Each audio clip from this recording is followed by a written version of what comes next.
वो आखिरी खत, मुकम्मल कहानी। याद है वो दिन जब वो गया था।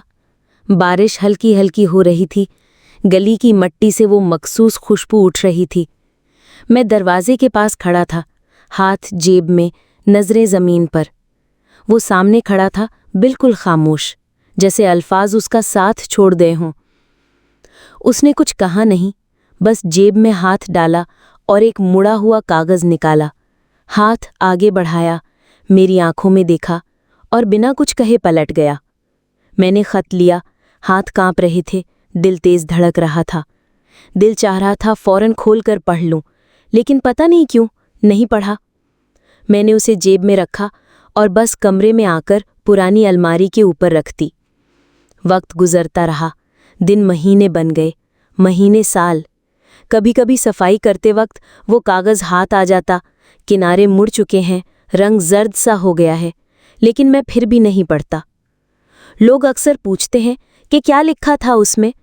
मैं मुस्कुरा देता हूँ, कंधे उचका देता हूँ और बात बदल देता हूँ।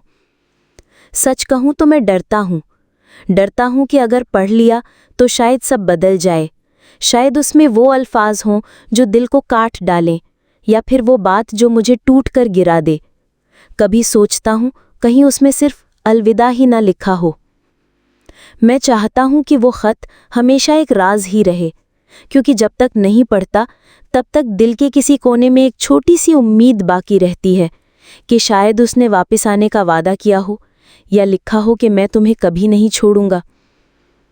कुछ रातें ऐसी भी गुजरी जब तन्हाई हद से बढ़ गई, जब चुप का बोझा सहना मुश्किल हो गया।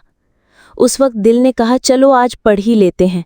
मैंने अलमारी के ऊपर रखा डब्बा खोला, कागज़ हाथ में लिया, उंगलियां उसके शिकन आलूद कोने सहलाने लगी, लेकिन अगले ही लम्हे वापस रख दिया।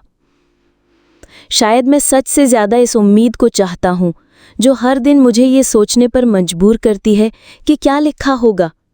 यही न पढ़ने का कमाल है कि कहानी ख़त्म नहीं होती।